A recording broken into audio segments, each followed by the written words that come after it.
तपाईँहरू अझै नाच्थ्यो होला है। र आज यस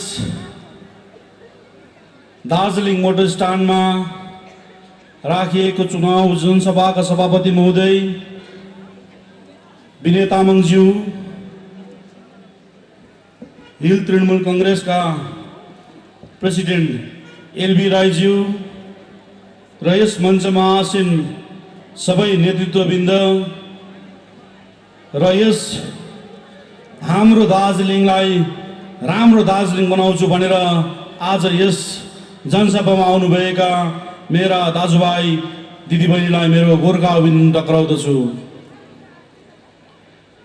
हुनु त म दार्जिलिङ आएर 15-16 दिन भएर तपाईँहरूको घर दैलोमा आँगन आँगनमा गल्ली गल्लीमा घुमेर तपाईँहरूले मैले बोलेको कुरा, मैले भन्ने कुरा, मेरो मोटिभ, मेरो भिजन तपाईँहरूले बुझिसक्नु भएको छ र म आज त्यति लामो बोल्दिनँ।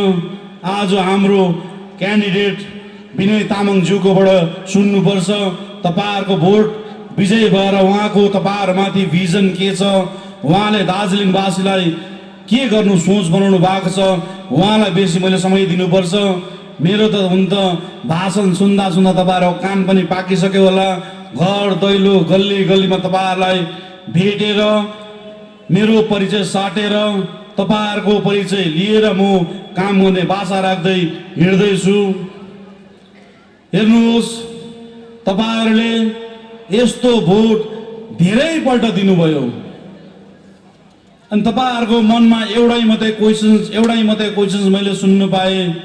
जहिले पनि लिडरहरू भोट माग्दा चाहिँ घर दैलो गल्ली गल्ली कुना काप्चामा आइपुग्छ र भोट दिएपछि लिडरहरू नै प्रथा छ भन्ने मलाई तपाईँहरूको गाउँ गल्ली घर घरमा राख्नुभयो। हो, यो यथार्थ कुरा पनि हो। लिडरहरू भोट माग्नु आउँछन्, भोट पाएपछि लिडरलाई खोज्दा खोज्दा हुन्छ। यसपालि म विनय तामाङज्यूलाई भन्छु, तपाईँहरूलाई जनताले, दार्जिलिङको जनताले धेरै मौका, धेरै आशीर्वाद, धेरै माया दिएको पाउँदैछु र यो प्रथा तपाईँले चेन्ज गरेको हुनुपर्छ। तपाईँले भोट पाएपछि जसरी हामी दुईजना घर गल्ली गयौँ, जसरी हाम्रो लिडरहरू, हाम्रो टिएमसीको लिडरहरू भयो, हाम्रो गोर्खा जनमुक्ति मोर्चा लिडरहरू भयो, घर दैलो गरेर हामीले मान्छेलाई नमस्ते गर्दै निक्ल्यौँ, त्यसरी नै भोटको विजय दिवस होइन, हामी भोटको विजय दिवस नमाएर हामीले हाम्रो जनताको घर दैलो अभियान सुरु गर्नुपर्छ। यो विजय दिवस गरेर मासु भात गरेर पैसा खर्च गर्नु हुँदैन। अब हामी यथार्थको राजनीति गर्नुपर्छ, यथार्थको पोलिटिक्स बनाउनुपर्छ। यो जितेर पटेका बन्द गर्ने, मिठाई बाँड्ने, होली खेल्ने चलन बन्द गरेको हुनुपर्छ। यो पैसाले पुरो गरिबको घर बन्नेको हुनुपर्छ। हामी यथार्थमा उत्रेको छ भने यथार्थको काम गरेर हिँड्नुपर्छ। मान्छे झुक्काउने कार्यक्रम बन्द गरेको हुनुपर्छ। हामीले हेर्नुहोस्, हामीलाई यस दार्जिलिङमा जुन अशान्तिको लहर छाएको थियो, जुन आन्दोलन थियो, हामी सबै गोर्खाहरू गोर्खाल्यान्ड भनेर लाग्यौँ। मैले तपाईँहरूलाई सिधै भन्दैछु, मेरो त ढाँट्ने बानी पनि छैन। मैले यो राजनीतिक बुझेको 1.5 वर्ष मात्रै भयो। म पनि गोर्खाकै छोरा हो। गोर्खाल्यान्ड भनेपछि मलाई पनि खुन तातेर आउने हो। तर मैले गोर्खाल्यान्डको आन्दोलनमा कहिले पनि फिल्ड छोडिनँ। विनय तामाङज्यूले पनि फिल्ड छोड्नु भएन। मैले गोर्खा जनमुक्ति मोर्चा गरेकोदेखि नै विनय तामाङज्यूको नेतृत्वमा काम गर्दै आएको हो। हामीले जनता माझ बसेर गोर्खाल्यान्ड माग्यौँ। गोर्खाल्यान्ड माग्दा माग्दै जनतालाई बचाएर पनि हामी आफ्नै जेल जाने कार्यक्रम गर्यौँ।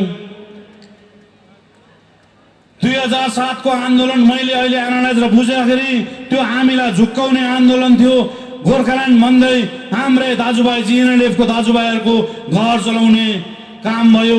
हाम्रै जिएनएलएफको दाजुभाइहरूलाई कुट्ने कार्य गर्यो। हाम्रै दार्जिलिङको जिएनएलएफको हाम्रो सुभाषज्यूलाई पहाडबाट खेद्ने काम गर्यो। हामीलाई लिडरहरूले जहिले पनि झुक्कायो। त्यति बेला गोर्खाल्यान्ड माग्दाखेरि विमल गुरुङज्यूलाई तपाईँहरूले देख्नु भएको, भुलिनु भएन। त्यति बेला क्लिपिङ हेर्नुहोस्, पुलिस फोर्सले पुरा घेरेर उहाँलाई गोर्खाल्यान्ड माग्ने एउटा क्षमता दिएको थियो। र हामी होला त नि भनेर लाग्यौँ। यसरी नै गोर्खाल्यान्ड पाउँछ भनेर हामी सबै भेल लाग्यौँ, तर त्यो गोर्खाल्यान्डले शहीद बाहेक केही बनाएन। लट्ठी खायो, हाम्रो दाजुभाइले केस खायो, अनि त्यति बेला हामी झुक्क्यौँ।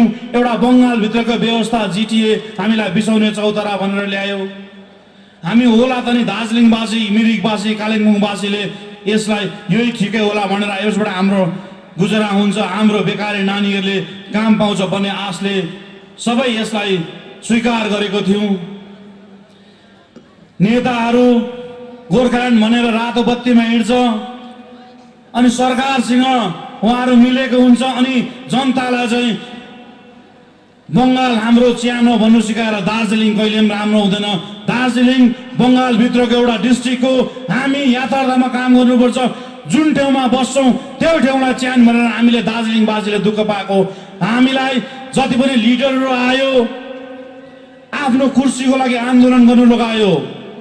हामीले जब यो आन्दोलन अब हाम्रो जाति खाल्टामा बस्छ भनेर विनय तामाङजीले मलाई सुझाव दिनुभयो, लु लाग्नुहोस् दाजु म पनि तपाईँको पछि पछि आउँछु भनेर हामी दुईजनाले एउटा भार सम्हाल्यौँ।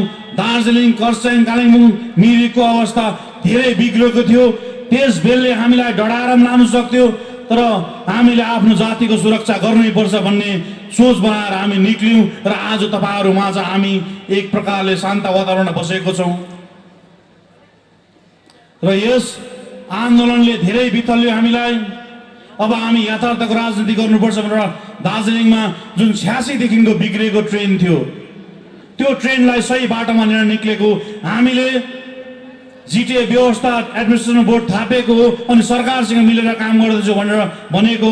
अनि यो पालि पनि हामी सरकारसँग मिलेर काम गर्छु भनेर तपाईँहरूसँग भोट माग्दैछु, नडाटिकन माग्दैछु। हेर्नुहोस्, यही पालि बहुत वर्ष बाद यथार्थको भोट हो हाम्रो।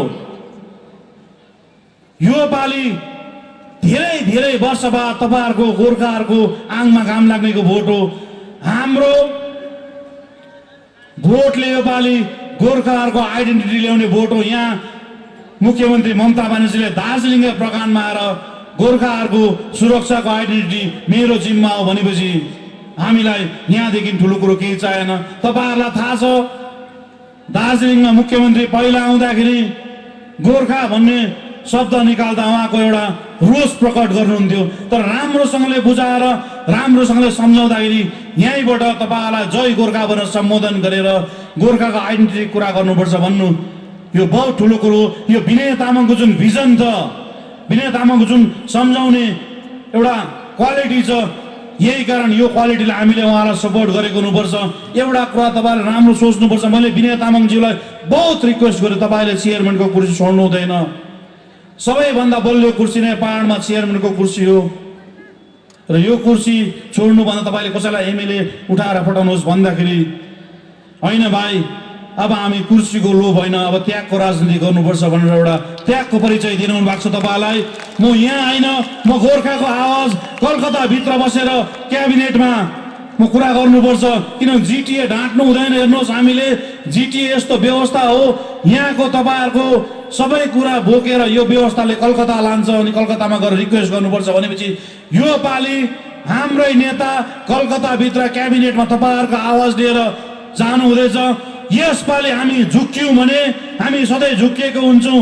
अहिले पनि तपाईँहरूको घर दैलोमा फेरि जाति र माटो भन्दै आउँछ, अनि होसियार बस्नुपर्छ।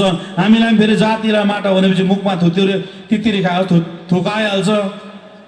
यो थुक चाहिँ यो पालि रोक्नुपर्छ। यो पालि रोकेन भने यो थुकले बगाएर लान्छ हामीलाई, र नझुक्क्यौँ। मैले लिडरहरूलाई पनि भनेको छु, यो पालि भोट माग्दा तपाईँले नोकरी दिन्छु, पानी दिन्छु, झोडा दिन्छु, नाला दिन्छु भनेर मानिसलाई रङ एसुरेन्स, रङ सपना देखेर भोट नमागिदिनुहोस्। यो पालि सिधासँगले यथार्थसँगले जे छ त्यही रियालिटी बनाएर भोट बनाउनु। यो पालिको भोट भनेको हामीले यो हाम्रो बिग्रेको दार्जिलिङलाई राम्रो दार्जिलिङ बनाउने भोट हो, र यसमा अब पनि हामी झुक्क्यौँ भने हाम्रो जातिले धेरै दुःख पाएर गएको हुन्छ। यसपालिको भोट भनेको तपाईँहरूले आफ्नो भोट, आफ्नो भविष्य कोर्ने भोट हो, र यो पालिको भोट हामीले केही नसोची पनि होला तपाईँहरूले मलाई मन पराउनुहुन्न, विनय तामाङलाई मन पराउनुहुन्न, तपाईँहरूले आफ्नो भविष्य मन पराएर यो पालि दार्जिलिङको भविष्य मन पराएर भोट हालेको हुनुपर्छ। र अन्तमा म जिएनएलएफको दाजुभाइलाई मञ्चबाट रिक्वेस्ट गर्छु, तपाईँहरूले दाजुलाई माया गर्नुहुन्छ, तपाईँहरूले पनि आफ्नो नेता सुभाषजीलाई माया गर्नुहुन्छ भने तपाईँहरूको योपालिको जिएनएलएफको क्यान्डिडेट जिएनएलएफको सिम्बलमा कोही पनि लडेको छैन। तपाईँहरूले विनय तामाङज्यूलाई इन्डिपेन्डेन्ट क्यान्डिडेट सोचेर दार्जिलिङवासीको पक्षमा, दार्जिलिङलाई राम्रो बनाउने पक्षमा हाम्रो गोर्खाहरूको आइडेन्टिटी सुरक्षा गर्नु चाहनुहुन्छ भने जिएनएलएफको दाजुभाइहरूलाई रिक्वेस्ट गर्छु, तपाईँहरूकै झन्डामा बसेर विनय तामाङज्यूलाई भोट दिएर विजय दिनुहोस्। अनि तपाईँहरूलाई म यो आह्वान गर्छु, जसरी म घर दैलो गरेर तपाईँहरूकोमा भोट माग्नु आए, भोट पश्चात पनि तपाईँहरूको प्रब्लम सुन्नु, दुखेसो सुन्नु, घर दैलो नै तपाईँहरूको आउने बाचा दिँदै मेरो सानो सम्भाषण यही समाप्त गर्छु। जय गोर्खा, जय गोर्खाल्यान्ड।